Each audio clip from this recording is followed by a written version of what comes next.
आउनुहोस्। जीवित परमेश्वर धन्यवाद तपाईलाई, तपाईको नाउँलाई पवित्र मान्दै तपाईको नाउँको अघि हामी झुक्दछौँ। जुन नाउँ सबैभन्दा उच्च छ, जुन नाममा पापको क्षमा छ, जुन नाममा उद्धार र मुक्ति छ, जुन नाममा अनन्त जीवन छ, त्यो नाउँको अघि हामी आफैलाई झुकाउँदछौँ। जो नाउँ सबैभन्दा उच्च छ त्यो नाउँको अघि हामी आफ्नो खुट्टा टेक्दछौँ र भन्दछौँ तपाईँ राज गर्नुहोस्। प्रभु, तपाईँको वचन लिएर आएको छु, म स्वयंलाई तपाईँको अधीनमा म राख्दछु। मेरो शरीर, आत्मा, मन, प्राणको भागलाई, मेरो यो जिब्रोलाई तपाईँको अधीनमा म राख्दछु। सुन्नेहरूको हृदय, मन, विचार, कल्पनाहरूमा तपाईँका अनुरगत लाउँदै हरेकजनालाई हाम्रो ख्रीष्ट यीशुको अधीनमा आउने आज्ञा गर्दछु।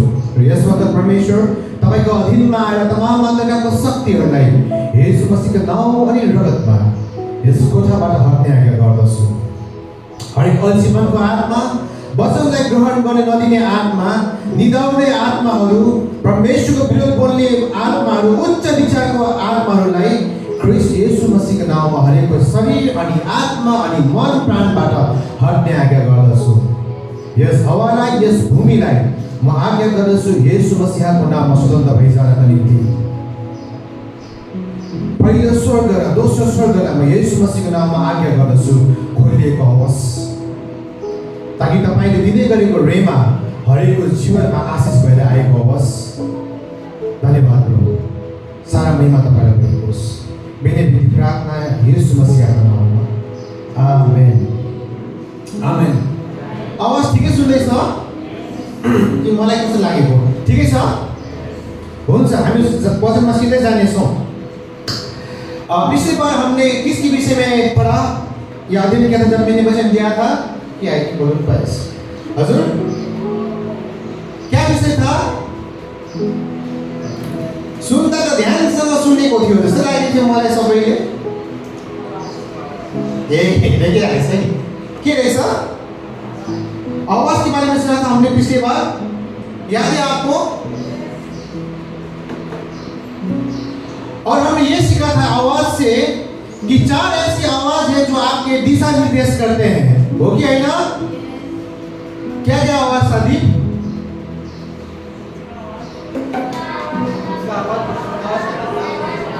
खुद का आवाज, दूसरों का आवाज, और इसमें हमने ये सीखा था कि इन आवाजों में 3 ऐसा आवाज है जो हम बराबर सुनते हैं। कौन सा आवाज था?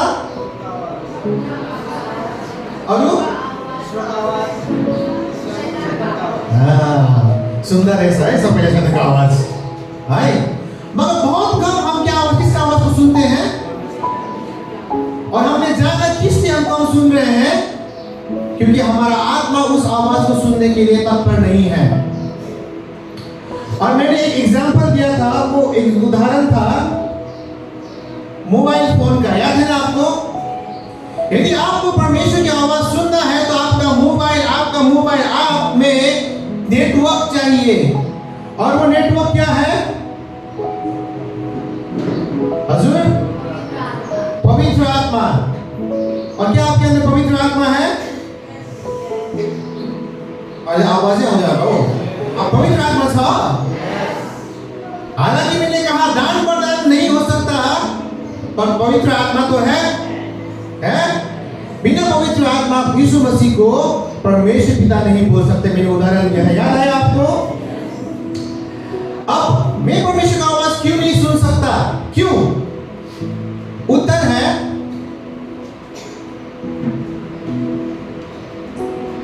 परमेश्वर को मैंने बोलने का मौका नहीं दिया। प्रार्थना तो किया, प्रार्थना क्या है? आपको मोबाइल का एग्जांपल दिया था, SMS प्रभु ऐसा आमीन, प्रभु बेटा बंदा हम लोग उठ के चला गए। दूसरा, परमेश्वर ने हमसे बातें तो किया मगर हम समझ नहीं पाए। जब यीशु मसीह संसार में था, उदाहरण मैंने क्या किया, जब यीशु मसीह संसार में थे तब परमेश्वर चेलों के साथ भी बोला, शास्त्री फरीसी के साथ भी बोला, इस्राएली साथ भी बोला, पर सिर्फ 12 ने उनके ऊपर विश्वास किया। परमेश्वर ने हमसे बातें की हैं मगर हमने कभी ध्यान नहीं दिया, हजुर विश्वास ही भएन। और तीसरा, हमारा आत्मिक स्तर कम होने के चलते उदाहरण कौन था?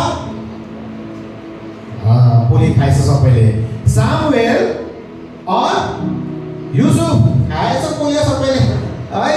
परमेश्वर ने सामुएल को कितना बार बुलाना पड़ा? सामुएल सामुएल हजुर पास्टर बा कहाँ गया सामुएल? लेकिन पास चला गया। बुलाना कौन है? परमेश्वर ने आवाज तो दिया, परमेश्वर ने दर्शन तो दिया, बाइबल से बात तो किया, हम नहीं समझ पाए। क्यों? हम लोग कहाँ अटके पड़े हैं? उधार मुक्ति पाप क्षमा दया गर्नुहुन्छ कृपा गर्नुहुन्छ उससे ऊपर हम जा ही नहीं पा रहे हैं। आत्मिक स्तर जब कम होता है, जब सामुएल बच्चा था इसी को परमेश्वर का आवाज को सुन नहीं सका। यूसुफ ने दर्शन तो देखा पर वो समझ नहीं सका, भेद खोल नहीं पाया। क्यों? आत्मिक स्थिति -40 को -80 वर्ष आत्मिक स्थिति सानो बेबी। उधार मुक्ति पाप क्षमा दया गर्नु कृपा गर्नु मुझको दीजिए, हमको दीजिए, चंगाई दीजिए, छुटकारा दीजिए, सब दीजिए। यहाँ तक हमने सीखा था। याद आया था पढ़ना?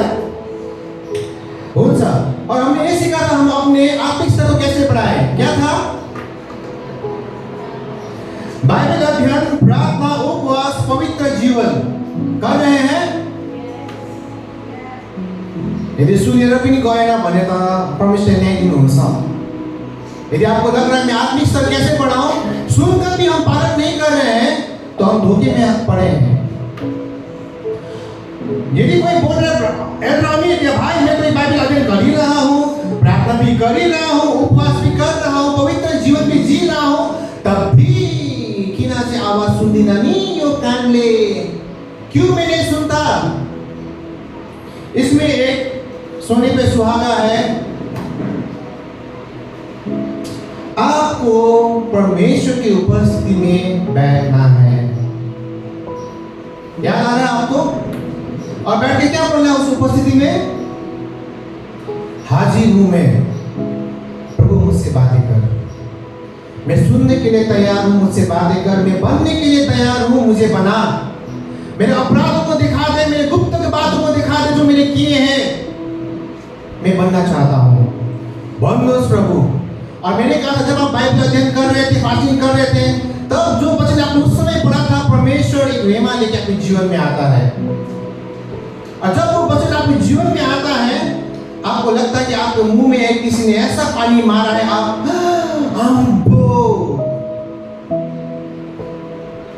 गौरव हो ऐसा। यदि 4 बात कर रहे हैं या एक बात आप छोड़ रहे हैं, आत्मिक उन्नति हुँदैन। हामी त्यही अड्किन्छौँ। कहाँ? पाप क्षमा उद्धार मुक्ति मा। और उसके बाद हमने किसको देखा? यहोशू के जीवन को देखा। क्या देखा यहोशू के जीवन में? यरीहो को परखाल को गिराना था। यहोशू के पास क्या था? बड़े बड़े हाथ हथियार औजार, केवल 3 चीज था। परमेश्वर का आवाज नहीं, सॉरी, केवल 3 चीज था। आज्ञा पालन, विश्वास और परमेश्वर के साथ। यदि आप ये 3 चीज को लेकर चलते हैं तो आप हमेशा जयवंत रहेंगे। आमेन। यहाँ तक रिकैप हो गया आपको? बस खुशी को सुनिए। यहाँ तक रिकैप, पिछले बार जो बोला मैं आज बोल रहा हूँ आपको, ताकि फाउंडेशन बसोस। बुझ्नु भयो? हमने क्या सीखा यहोशू की पुस्तक में लास्ट टाइम कि जब यहोशू ने परमेश्वर की आवाज को सुना, किसका आवाज को सुना? तब उसने यरीहो को परखाल को गिराया।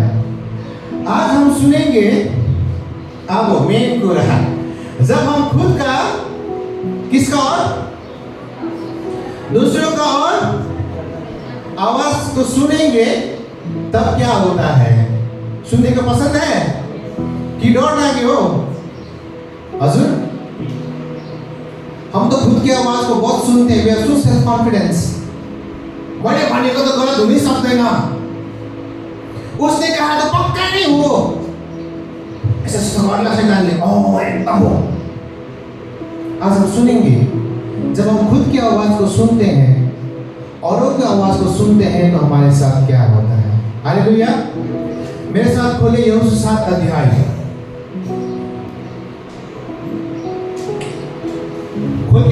पढ़ने का जरूरत नहीं है, मैं कहानी बोल दे रहा हूँ। यहोशू ने यरीहो को जीत लिया। जीत लिया, बोलो ना था, जीत लिया, जीत लिया। अब यहोशू आगे की ओर बढ़ रहा है। कहां की ओर बढ़ रहा है? ए शहर। शहर का नाम क्या है? ए शहर। और बाइबल इस प्रकार कहता है, शुरुआत में 7:1 में इजरायली लोग ने पाप किया। उन्होंने अर्पित सामान से जो चीज अर्पण किया था वहां से मेरे सामानों को चुराया और परमेश्वर क्रोधित हुआ। और यहोशू ने एक निर्णय लिया कि वो बेथेल के पूर्व तरफ एक शहर है, उसका नाम है ए शहर, उसको क्या करेगा? लड़ाई करेगा। और यहोशू, मैं कहानी बोल रहा हूं, और यहोशू अपने भेदी को या जासूस को भेजता है, जाके देखो ये शहर कितना बड़ा है, हम कितना आदमी चाहिए। जासूस जाते हैं, खबर लाते हैं, 3000 या 4000 आने से हो जाएगा, सबको जाने का दुख मत लीजिए। यहोशू को बोला बहुत बढ़िया, भेजो। सब जाते हैं 3-4 हजार रुपया लड़ाई करने के लिए, मगर क्या होता है? भाग के आते, इजराइली सब भाग के आते हैं। जब वो भाग रहे थे तो 36 इजराइली मारा गया। और जब ये खबर इजराइल के पास आता है, इजराइल के हृदय डर के मारे यहोशू और इजराइल की न्याय करता है। सारे अपने सिर में मट्टी डालते हैं, अपने वस्त्र को फाड़ते हैं और संदूक के आगे लंबसार दंडवत करके सुबह से लेकर शाम तक बिलौना करते हैं। और शाम जब होता है तो परमेश्वर कहता है यहोशू से, तू यहाँ क्यों सोया पड़ा है या लेटे पड़ा है? खड़ा हो। इजराइली ने क्या किया है? पाप किया है। अब इजराइल से कहो कि वो चुराए हुए माल को फेंक दे। अगर उसको वो नहीं फेंकेंगे तो वो श्रापित होंगे। वो अपने जिंदगी भर अपने दुश्मनों से भागते रहेंगे। उन्होंने झूठ बोला है, उनके जीवन में आशीष नहीं आएगा। और यहोशू कहता, परमेश्वर कहता है कि ठीक है, कल तक समय है, सुबह सब इस्राएली को बुलाना और मेरे सम्मुख लाना, मैं उस चोर को पकड़ूंगा। कल के दिन सब को बुलाता है यहोशू, और परमेश्वर सबको निकालता पहले गोत्र के हिसाब से, परिवार के हिसाब से निकालता, वंश के हिसाब से निकालता है। परमेश्वर किसको निकालता है? आकान को वहां से खींच निकालता है। और आकान से यहोशू पूछता है कि हे आकान, बोलो तुमने क्या किया? आकान कहता है कि हाँ, मैंने पाप किया है। मैंने परमेश्वर के भंडार से 2 किलो 300 ग्राम चांदी, 600 ग्राम सोना और एक बहुत बड़ा चादर जो बेबीलोन का था उसको चुराया है। और देख, मैंने इसको कहाँ छिपाया है? मेरे तंबू के बीचों बीच। और यहोशू लोगों को भेजता है, जाके निकालता है तो हाँ है। तब आकान को, उसके परिवार को, उसके बाल बच्चे को, पत्नी को, गधा को, बकरी को, यहाँ तक उसके तंबू को लेकर वो लोग एक पहाड़ में जाते हैं। और यहोशू एक ऐलान करता है, तेरे कारण हमारे ऊपर विपत्ति आया है और परमेश्वर तेरे ऊपर विपत्ति लाएगा। जैसे बोलते हैं सब इस्राएली क्या करते हैं? बोलो ना, पत्थर मारते हैं, उसके ऊपर आग लगा देते हैं, सारा परिवार और आकान शेष। और वचन कहता है कि परमेश्वर का क्रोध शांत हुआ। वचन यहां पर खत्म। 2 अध्याय, 7 अध्याय। आज हम इस वचन से क्या सीखते हैं मंडली? सबसे पहले 7:1 में कहता है, आप यदि आपका बाइबल है देख लीजिए, वहां कहता है कि इस्राएलियों ने परमेश्वर के विरुद्ध में पाप किया। लिखा है ना, देख लीजिए, बोला है क्यों इस्राएली? किसने पाप किया था? किसने पाप किया था? आवाज आओ ना, हजूर आकान बोलिए, किसने पाप किया था? किसका नाम आ रहा है? खतरा बात है। तो पाप एक ने किया, नाम किसका आ रहा है? सारा इस्राएल। क्यों? उस समय कितने इस्राएली थे मालूम है आपको? 6 लाख 20 साल से ऊपर सिर्फ योद्धा करने वाले व्यक्ति थे। यदि 6 लाख योद्धा थे तो 6 लाख पत्नी हुए, 12 लाख यदि बच्चा हुआ, पकड़ लीजिए 18 से 20 लाख राउंड फिगर था इस्राएली। एक व्यक्ति ने पाप किया, 20 लाख को परमेश्वर बोलता है तुमने पाप किया। किस लिए होगा? क्योंकि आपका परमेश्वर और मेरा परमेश्वर मनुष्यले चाहिँ हेर्दैन। मनुष्य क्या देखता है? 12 लाख पर परमेश्वर सारे इजरायली को एक देह देखता है, एक शरीर के रूप में देखता है। और जब एक शरीर का अंग पाप करता है, यदि आज मैं इजरायली हूं, यदि मैं ही हूं, आज मैंने कुछ सामान चुराया, पाप किसने किया? हजूर, कौन सा आपने पाप किया? हाथ ने पाप किया, पर दोष किसको लगेगा? एक इजरायली ने पाप किया, सारे इजरायली के ऊपर दोष लग गया। और जब एक व्यक्ति ने पाप किया, जब परमेश्वर का क्रोध उमड़ा, तो किसके ऊपर उमड़ा? पूरा शरीर के ऊपर। समझ पा रहे मैं क्या बोल रहा हूं? जैसे आप आज यहां बैठे हैं ना, आप देख तो रहे बहुत सारे, पर परमेश्वर की नजर में आप उनके देह है। हमें यहाँ कोई बंगाली, कोई नेपाली, कोई आदिवासी, कोई उरा, कोई संताल, कोई उड़िया, कोई बहुत सारे लोग बैठे हैं। पर जब परमेश्वर आपको देखता है तो आपको किस तरह देखता मालूम है? वो आपको एक सुंदर दुल्हन के रूप में देखता है। आमीन। भले ही हम अपने आप को उस प्रकार से ना देख सके, पर परमेश्वर कहता है कि मैं सिर हूं और तुम मेरे देह हो। अगर यही बात सच्चा है, तो मंडली में यदि किसी व्यक्ति ने पाप किया है, तो सारे मंडली को पश्चाताप करना चाहिए। यदि हम पश्चाताप नहीं करेंगे मंडली, उस व्यक्ति के चलते पूरे मंडली में परमेश्वर का श्राप गिरेगा। बुझ सक्नुहुँदैछ? एक व्यक्ति ने पाप किया, 36 जन मारे गए। एक व्यक्ति जब परमेश्वर के वेदी में पाप करता है, परमेश्वर के मंडली में पाप करता है, पूरा मंडली को विलौना करना है, ना कि केवल उस व्यक्ति को और ना ही उसके परिवार को। बुझ्नुभयो तपाईले? परमेश्वर के बोल्न चाहनुहुन्छ?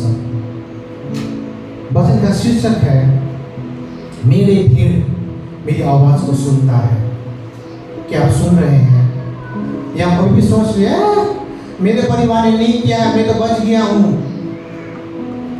हम पश्चाताप नहीं करेंगे, वो पाप सर्दै आउँछ। 4 पुस्तासम्म त्यो पाप सर्दै जान्छ, 4था पुस्ता तक वो श्राप जाएगा।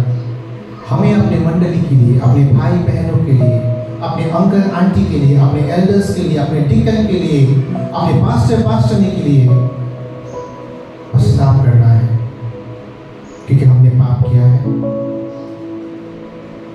दूसरी बात, क्योंकि ये देह, ये मंडली जो विभिन्न लोग से बने हुए हैं, एक है, एक शरीर।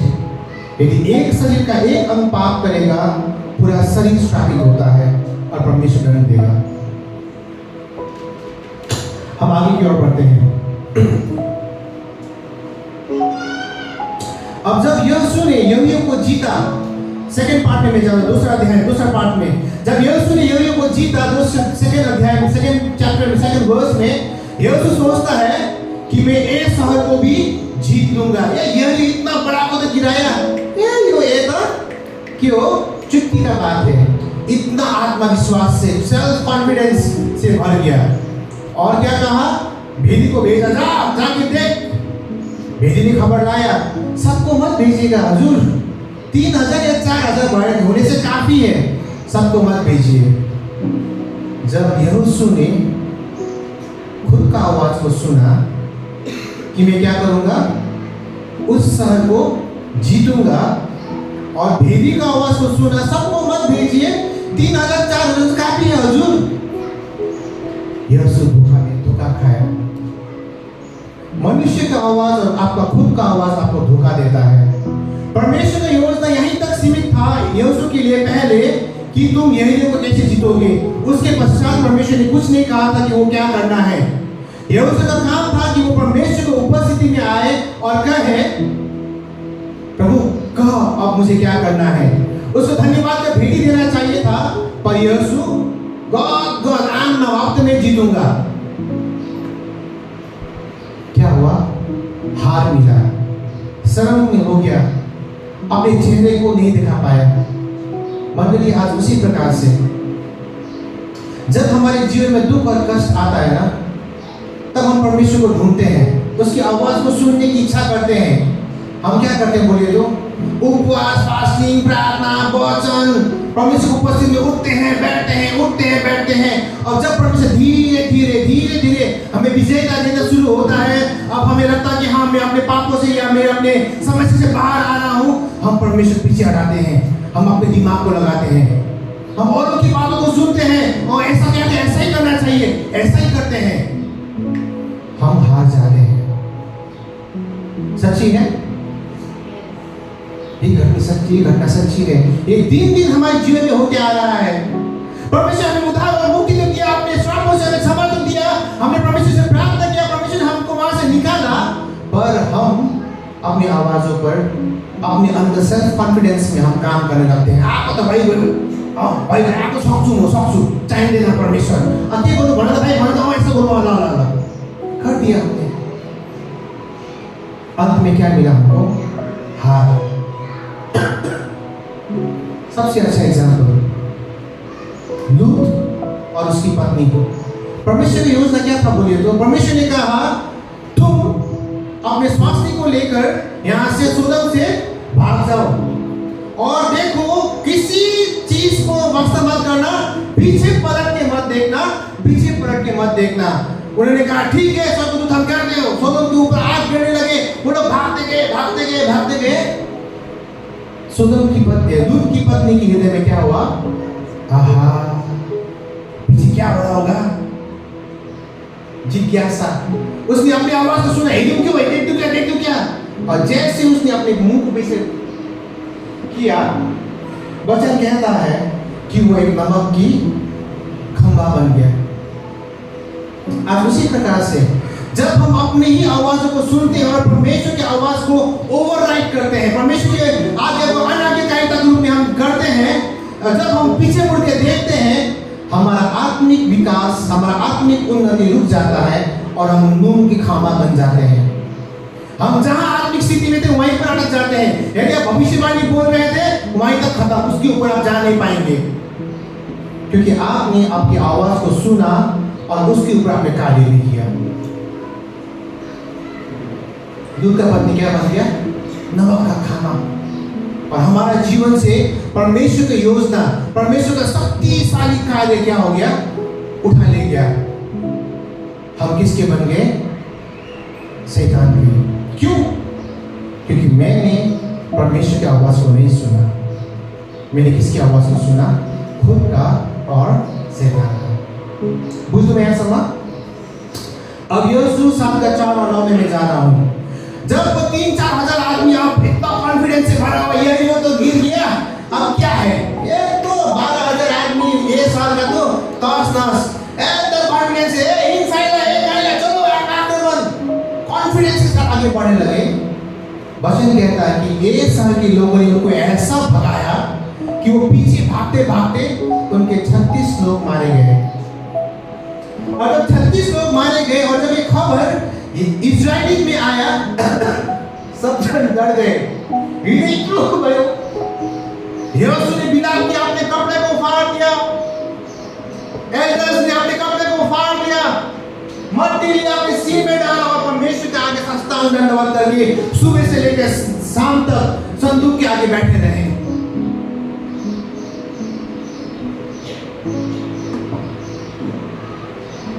और शाम के वक्त कहता है यहोशू ने अपने मुंह खोला, कहा हाय प्रभु, तूने हमें यरदन के पार क्यों ले आया? यदि तो हमें वहीं रहते तो हम ऐसे ही करते थे। अब शत्रु ने हमें मार दिया है, अब हित्ती है, पूरी परिचय हमारे ऊपर आक्रमण करेंगे।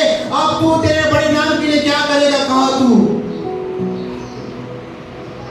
तब परमेश्वर ने बोला, जब यहोशू ने पुकारा, क्यों? यहोशू ने अपने आप को परमेश्वर के आगे नम्र किया।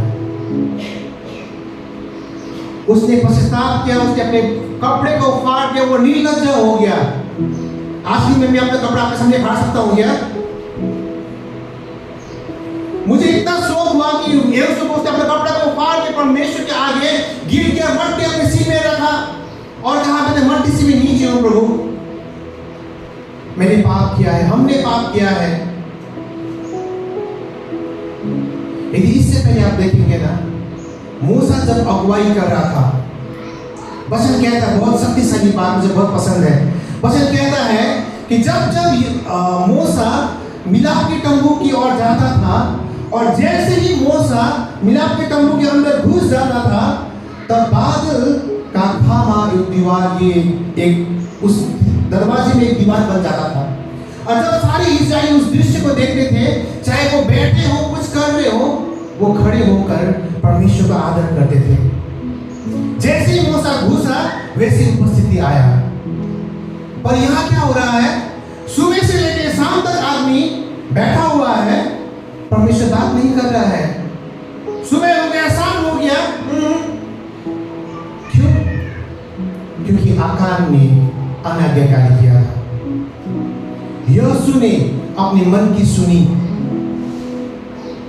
पर जब यहोशू ने अपने आप को नम्र किया, अपने किया हुआ पाप को मान लिया, अपने आप को जमीन में लेटाया, तब परमेश्वर से बातें की। बुझ्नु हुँदैछ तपाईहरुले? हजुर,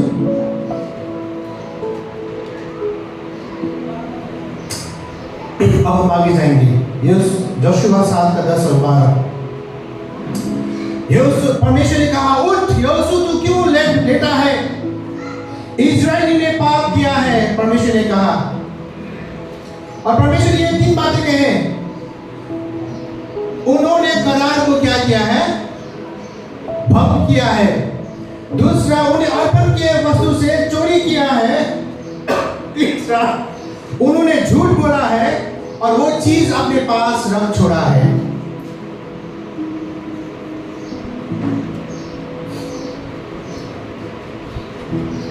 आकान ने तो बस एक छोटा सा पाप किया था ना। क्या पाप था बोले तो? क्या पाप था? मांगने ना भी बोले बनी चोरी, छोटा पाप था ना। पाप तो पाप छोटा या बड़ा है तो मगर अब हामी क्याटेगराइज गरिहाल्छौँ नि त, सानो पाप, ठुलो पाप, भयंकर पाप। पाप तो पाप ही हो। पाप क्या था? एक ही पाप, परमेश्वर ने वहां से 3 नतीजा निकाल दिया। वो चीज परमेश्वर के लिए बहुत बड़ा था। चाहे आप 1 पाप करें या 1000 पाप करें, वो परमेश्वर के लिए बहुत बड़ा चीज है। मंडली, जब भी आप पाप करते हैं, आप करार को भंग करते हैं। जब भी आप पाप करते हैं, आप क्या करते हैं बोले तो? परमेश्वर को उपस्थिति से दूर जाते हैं। परमेश्वर ने क्या कहा आकान को बोले? परमेश्वर यहोशू को क्या कहा बोले तो? इसका प्रतिफल, एक पाप परमेश्वर ने 3 चीज को दिखा दिया। परमेश्वर इसका विश्लेषण करता, अब क्या होने वाला है? दुर्गति हो जाए पानी में। इस्राएली शत्रु के विरुद्ध खड़े नहीं हो सकेंगे। दूसरा, वो श्रापित लोग हैं, इसलिए वो अपने शत्रु से भागेंगे। तीसरा, मैं तुम्हारे साथ नहीं रहूंगा। जब जब आप पाप करते हैं, आप श्रापित बनते हैं। आप अपने शत्रु के विरुद्ध खड़े नहीं हो सकते। और तीसरा, परमेश्वर आपके साथ नहीं खड़ा होता। उदाहरण, सैमसन अंकल, याद है ना सैमसन ने क्या किया? मुझे वहां पर नहीं जाना है।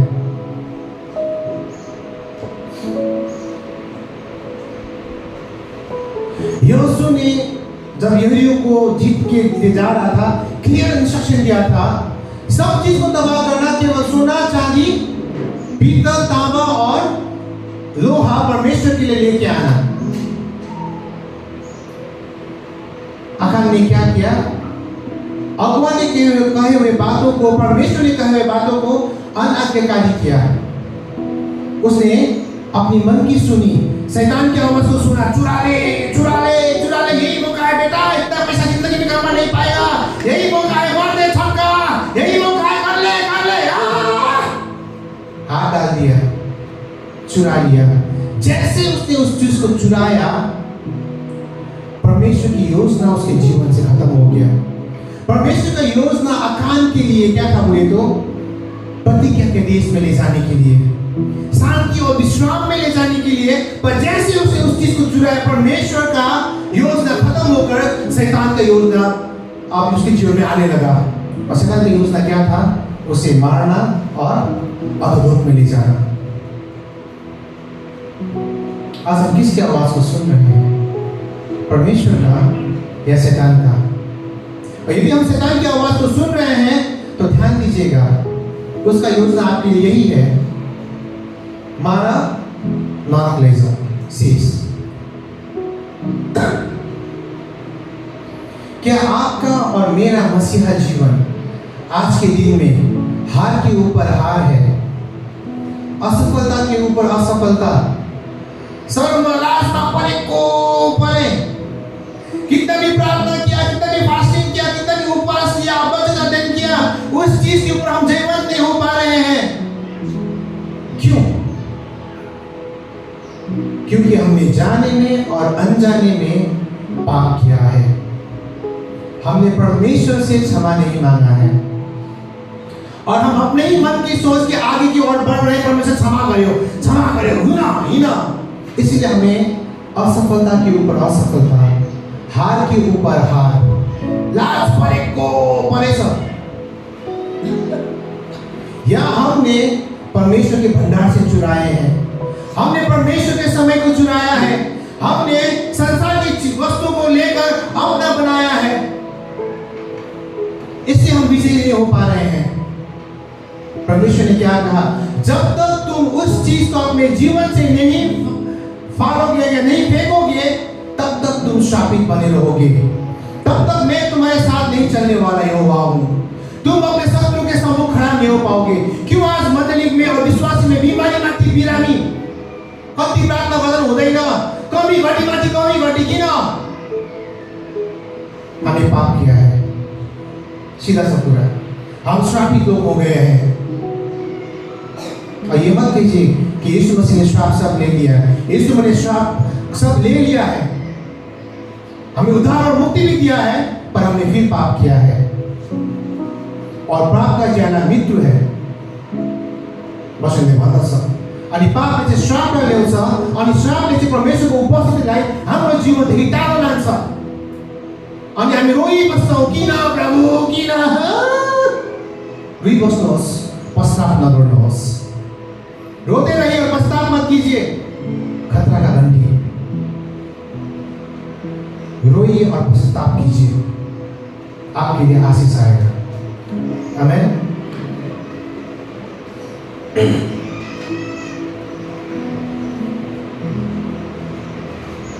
कहीं हम यहोशू की तरह जब यरीहो को जीतने के लिए जा रहा था, आत्मा में प्रज्वलित हुआ, स्वर्गदूत ने उसको दिखाया कि क्या करना है, सब कुछ बोला, आत्मा से शुरू हुआ सब कुछ। जब विजयी पाते गया, कहाँ खत्म होने लगा? शरीर में। अब मैं कर सकता हूँ, परमेश्वर चाहिए ना, मैं कर सकता हूँ, परमेश्वर चाहिए ना। कहीं हम आत्मा से शुरू होकर हम शरीर की ओर तो ले जा रहे हैं। शरीर में अभिलाषा मत हामी गएको छैनौं, संसार में हम फिर लौट के नहीं जा रहे। मंडली आज चेक कराने वाले हैं, कहां आपने शुरू किया था प्रार्थना और कहां आपका अंत हो रहा है। कहीं हम संसार के पीछे तो नहीं भाग रहे हैं, आत्मा से शुरू होकर शरीर की अभिलाषा, जीवन के घमंड के पीछे तो नहीं भाग रहे हैं। पैसा रुपया चल्दा है, मुक्ति आनंद, गुराउने कुरा गर्ने कहानी खुशी, कहीं हम इससे आगे नहीं बढ़ रहे हैं। आत्मा से शुरू हुआ, शरीर में खत्म हुआ। और जब हम शरीर में खत्म होते हैं तो परमेश्वर बोलता है, सीधी सीधी बात देख लीजिए ध्यान से, मन में गाड़ के चले जाइए आज ये बात। आप अपने शत्रु के विरुद्ध खड़ा नहीं हो सकते हैं। शैतान भाग मतलब भाग देना।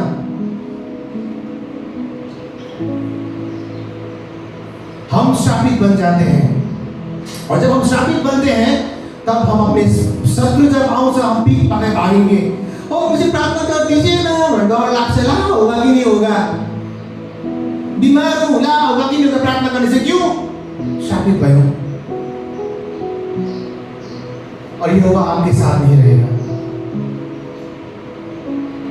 यहोवा कदाचित आपके साथ नहीं रहेगा, क्योंकि जहां उजाला है वह अंधेरा नहीं हो सकता, और जहां अंधेरा है वहां उजाला नहीं हो सकता। सुनिए आप इस परमेश्वर का वचन।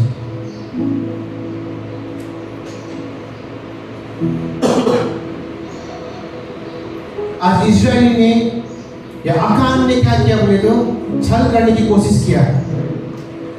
सोना चुरा के कहां लुकाया, छिपाया अपने घर में, जैसे कि वो मेरा ही है। हमने भी वही किया है। संसार की बातों को अपने जीवन में ग्रहण कर लिया, परमेश्वर के वचन को भी अपने जीवन में ग्रहण कर लिया, और उस चीज से एक मट्टी बनाया। परमेश्वर का वचन संसार का वचन मिलायो। पाप गर्दा हुन्छ, परमेश्वर क्षमा गर्छ, गर्नु हुन्न। पाप के ऊपर पाप गर्ने जान्नुहोस्, परमेश्वर क्षमा गर्नुहुन्छ, अनुग्रह छ। हमने मट्टी बना लिया। ठोस चीज को हमने क्या कर लिया, हटाकर संसार की चीज को ले लिया, संसार के ज्ञान को ले लिया, और परमेश्वर क्षमा गर्दै गर्नुहुन्छ, दयावान तो हुनुहुन्छ, रिस गर्नमा ढिलो, अनुग्रहकारी परमेश्वर हुनुहुन्छ, पाप गर्ने त कुछ नहीं होगा। और सुन्ने लोग भी वही करते गए, श्रापित भयो।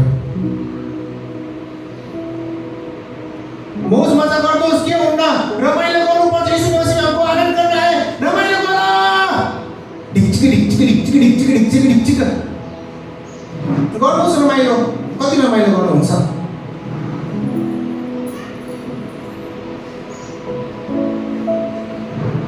मंडली ने पाप किया, इस्राएली ने पाप किया मंडली।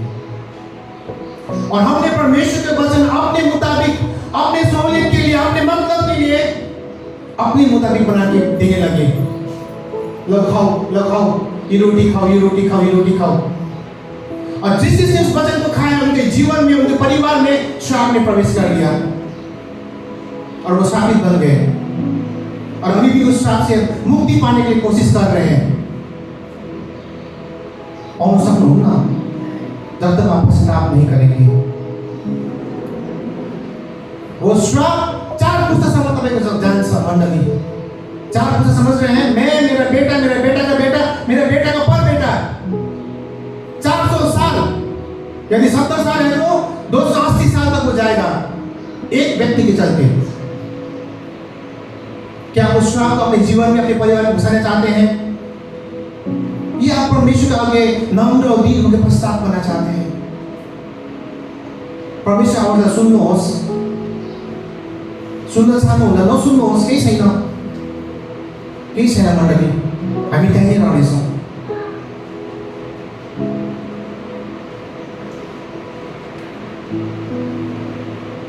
इन सब बातों को सही करने का एक ही तरीका है, एक ही तरीका है, एक ही उपाय छ मण्डली, अरू केही उपाय छैन। परमेश्वर के आगे सरेंडर, अपने आप को विनम्र और नम्र तुलाना, अपने किए हुए हरेक पाप और अपराध को मान लेना और कहना, प्रभु मुझे क्षमा कर दो। जब ये बातें हम करेंगे तब परमेश्वर हमें उठाएगा, फिर से बनाएगा। पहले हम नहीं करेंगे, परमेश्वर जाकर मुझसे ये हो सकता। यहोशू 7:13-26 परमेश्वर ने यहोशू से कहा, कल के दिन, सब बोले कल, बोले तो कल, यहाँ से कल, कल मतलब कल में कितना घंटा होता है? हजुर 24 घंटा, 12 घंटा, जितना भी घंटा था। कल के दिन तुम सब इस्राएल को मेरे सम्मुख लाना और मैं उस चोर को पकड़ूंगा। परमेश्वर ने बोल दिया, खतरा कुरा, परमेश्वर ने पकड़िनु। मनुष्य पकड़े तो क्षमा हो सकता हजुर, परमेश्वर पकड़े क्षमा हुँदैन। परमेश्वर ने बोला कल के दिन 24 घंटा का मोहलत दिया, उनको मेरे सम्मुख लाना और उनसे कहा कि वो चीज को फेंके और मैं तुम्हारे साथ रहूंगा। पर आकान का मन पाप के चलते क्या हुआ? कठोर, नहीं झुका। कहाँ परमेश्वर पकड़ेगा मुझे? यहाँ तो 18 लाख बैठा हुआ, कोई ना कोई एक परमेश्वर उल्टा उठा लेगा, वही बलिका पकड़ा पड़ेगा, मुझे तो कुछ नहीं होगा, मैं तो बच जाऊंगा। आकान ने यही सोचा होगा।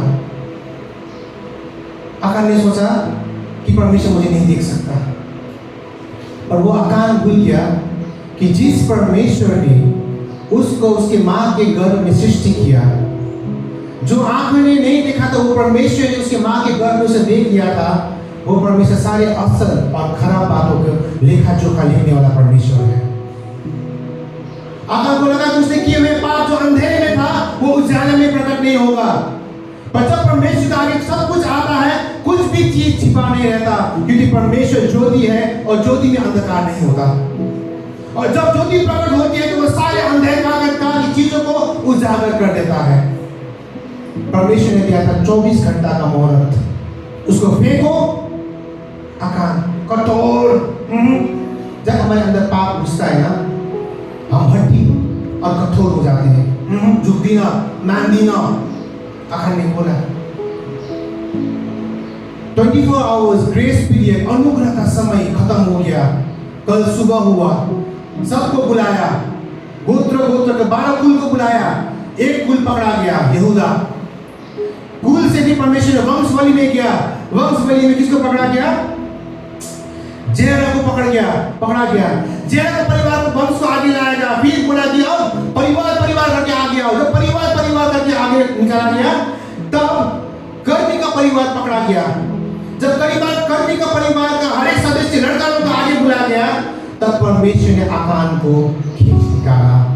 18 और 24 लाख में से परमेश्वर ने एक व्यक्ति को खींच निकाला जिसने वो अपराध किया था। आप मनुष्य की आंख को छल सकते हैं, पर परमेश्वर की आंख को नहीं छल सकते। He is the seeing God, वो देखने वाला परमेश्वर है। 24 लाख में से एक व्यक्ति जिसने गलती किया, उसी को परमेश्वर ने निकाला खींच के, तो ही नहीं हो। यीशु ने बोला, हे पुत्र बोल तूने क्या किया? हाँ मैंने पाप किया।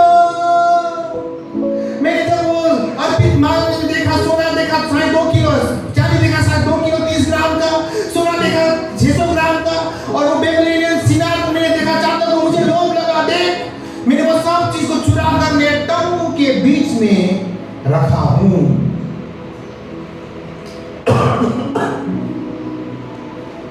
कहाँ रखा हूं?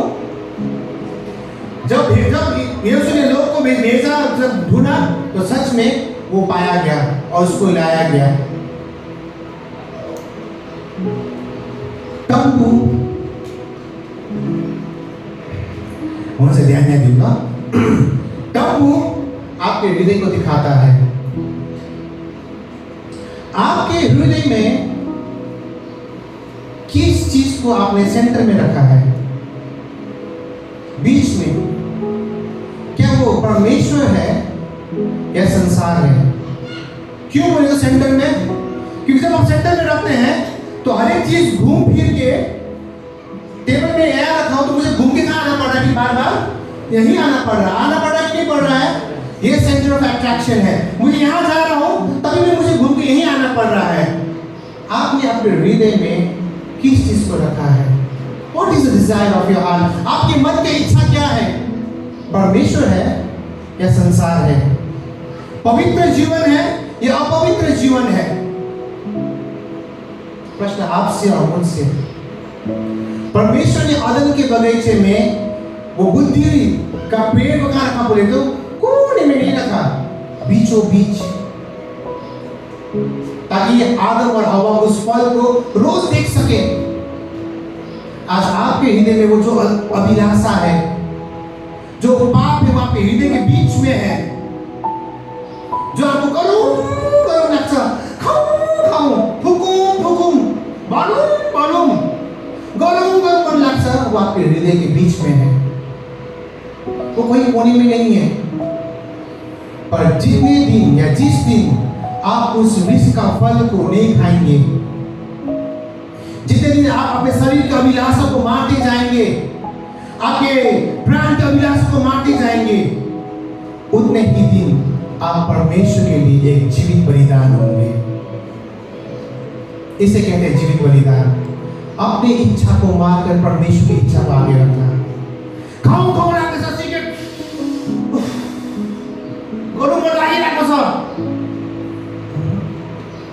बेविचार गर्नु मन लागिरहेको छ, हिन्दी गीत सुन्नु मन लागिरहेको छ, जुआ खेली लॉटरी खेली लागिरहेको छ। वो आपके हृदय के बीच में से आपका ध्यान हमेशा वहीं जाता है जो पाप आपको करने की इच्छा करता है। और जितने दिन आगे, जिस दिन या जब से आप उस पाप को करना छोड़ते हैं, हर एक दिन जब आप अपनी इच्छाओं को मारते हैं, आप एक जीवित बलिदान होते हैं परमेश्वर के लिए, जो उनके आगे ग्रहण योग्य है। और परमेश्वर आपको देख के प्रसन्न होता है। प्रश्न आपसे और मुझसे आज के दिन में फिर से, कितना दिन आपने आपके जीवन को परमेश्वर के आगे ग्रहण योग्य जीवित बलिदान दिया है? इस हफ्ते में कितना दिन आपने परमेश्वर के लिए अपनी इच्छा को, आकांक्षा को मारा? प्रश्न आपसे मुझसे सुनने में बहुत अच्छा लगता है। आमेन, हालेलुया, प्रेज द लॉर्ड। ये वास्तविक रूपमा गर्न सक्दैन, हामीले गर्नुपर्छ। आमेन, हामी गर्नेछौँ। आमेन।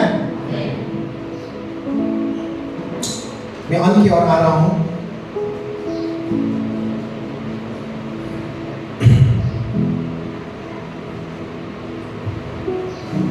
अकान के एक पाप के चलते कितने जन मरे? 36 जन मारे गए। और परमेश्वर ने ये कहा, जब तक तुम उस चीज को नहीं फेंकोगे अपने मांझ में, अपने से, तब तक मैं तुम्हारे साथ नहीं रहने वाला हूं। वो है ना? आज प्रश्न आपसे और मुझसे फिर से एक बार है, यीशु मसीह को जानने से पहले छोड़ दीजिए, कट ऑफ। बपतिस्मा जिस दिन आपने लिया और आज तक कितने ऐसे पाप जो आपने किए हैं परमेश्वर के विरुद्ध, क्या वो गिन सकते हैं? आकान ने तो एक पाप किया, परमेश्वर ने 36 जन को मारा। हमने तो अनगिनत पाप किए हैं, परमेश्वर के करार को बार बार हमने भंग किया है। कितनी बार? नया नियम का करार परमेश्वर हमसे क्या बांधा बोलिए तो, ये मेरा शरीर है और ये मेरा लहू है। हमने कितने बार अपवित्रता में इस शरीर के मांस और परमेश्वर के लहू को खाया। गुप्त में जाके हमने पाप किया। और जब हम प्रभु से यहाँ आ रहे थे, परमेश्वर से पहले मेरे शरीर ने, मेरा आत्मा ने और मेरे प्राण ने मुझे खुद दोष दिया। न खा अमित, न खा, तेरे पाप करे तो सुनी ना, दी कठोर आकान खांचू, और उनको सामने मुझे क्या दिखाना है? पवित्र धर्मी खांचू। पवित्र आत्मा न खा, सोना न खा, खांचू। मैंने देह और लहू को खाया, पर जब मैंने उस देह और लहू को खाया, इस जीवनदायी देह और लहू को खाया, मेरे अंदर जीवन नहीं पर मृत्यु ने उत्पन्न लिया। शारीरिक रूप में मैं सांस तो ले रहा हूं, पर मेरा आत्मा मरते गया धीरे धीरे। मैं परमेश्वर से दूर दूर दूर चलते गया। और मुझे ऐसा लगा पाप मुझे अब कुछ भी नहीं लगने लगा। एक हाथ उधर से क्यों हुँदैन? मैं खाने गया, मैं पाप करते गया, मैं खाते गया, मैं पाप करते गया, मैं खाते गया, संसार समान लुटू पुटू परमेश्वर से आमेन हालेलुया मैं करते गया। परमेश्वर का अनुग्रह था, मेरे सांसें चल रही हैं, पर मेरा आत्मा लाजस के समान मर चुका था। और मेरे अंदर से मेरा ही आत्मा और प्राण मुझे बास देने लगा, मेरे पापों को उजागर करने लगा। और जब वो पापों को हम सोचने लगे, हो प्रभु, कितनी बार आपने परमेश्वर के देह और लहू को अनुचित रूप से खाया है? How many times? कितना पाप किए हैं हमने परमेश्वर के विरुद्ध? आकान ने तो एक ही पाप किया बेचारा, शेष हमने तो हिसाब नहीं है। कितनी बार परमेश्वर ने हृदय को तोड़ा?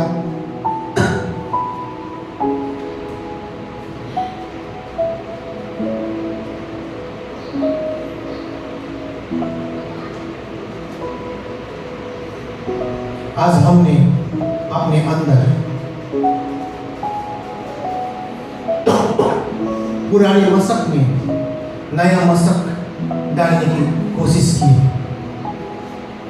आज हमने इस पुराने शरीर में नया चीज को लगाने का कोशिश किया, जोड़ने की कोशिश किया। अंत खतरनाक है, अंत है मृत्यु और श्राप। यदि हमने परमेश्वर का देह और लहू को अनुचित पाप करते हुए खाए हैं, परमेश्वर यहाँ बस्दै गरेको बेलामा वहाँ से यहाँ अंदर आते हो, परमेश्वर अब नखा छोरी, आज दिन छोड़ दे होस्। हमने मैं अपने आप को दिखाना है, मैं धर्मी छु, हमने खाया है। हम भ्रष्ट हो जाएंगे, हम मारे जाएंगे। और आपका और मेरा परमेश्वर अनुग्रहकारी परमेश्वर है, रीस करने में धीमा, सदा दयालु और कृपालु परमेश्वर है, और दोषी को कभी निर्दोष नहीं ठहराने वाला, और माँ बाप का और संतान का पाप 4 पुस्तक तक देने वाला परमेश्वर है। परमेश्वर ने आकान को 24 घंटा का मोहलत दिया, आकान लौट आ जा बेटा, आई जा। आकान नहीं माना, पर एक व्यक्ति ने उस आवाज को सुना, वो था यीशु। यीशु ने अपने आप को नम्र किया, यीशु ने अपने आप को परमेश्वर आगे झुकाया। परमेश्वर ने उसे फिर क्या किया? खड़ा किया। आकान ने अपने हृदय को कठोर किया। परमेश्वर नहीं देख सकता, ये वचन जो बोल रहा है ना, अपने मन से बोल रहा है। एल्डर कुछ सुना वैसे बोल रहा होगा। धोखा में मत पड़िए, परमेश्वर आपका ठट्टा नहीं उड़ा सकते हैं। धोखा मत खाइए, परमेश्वर ठट्टे में नहीं उड़ा जाएगा, नहीं जाएगा। आकान ने अपने हृदय को कठोर किया, बोला कि हाँ परमेश्वर मुझे पकड़ सकता है, होगा ही ना। आज का वचन सुन के मैं भी आज तरह जाऊंगा, अभी क्यों क्या क्यों? 24 घंटा का मुहूर्त। अपने पाप से लौट आइए, वरना अंत बहुत भयानक है।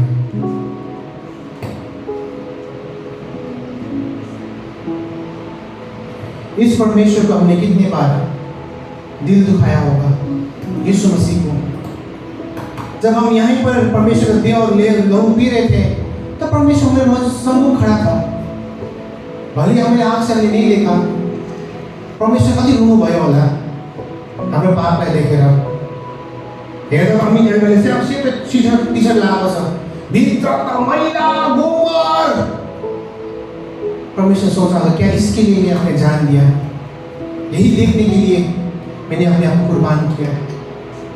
क्या उद्धार और मुक्ति इसीलिए था? नहीं मंडली, धोखा में मत रहिए, परमेश्वर ठट्टा में नहीं उड़ाया जाएगा। और अंत में, यदि आज आप इस वचन को ग्रहण करते हैं, तो आप परमेश्वर के भेड़ हैं। यदि आप इस वचन को ग्रहण नहीं करते हैं, कोई सेना हमें परमेश्वर का भेड़ा आएगा।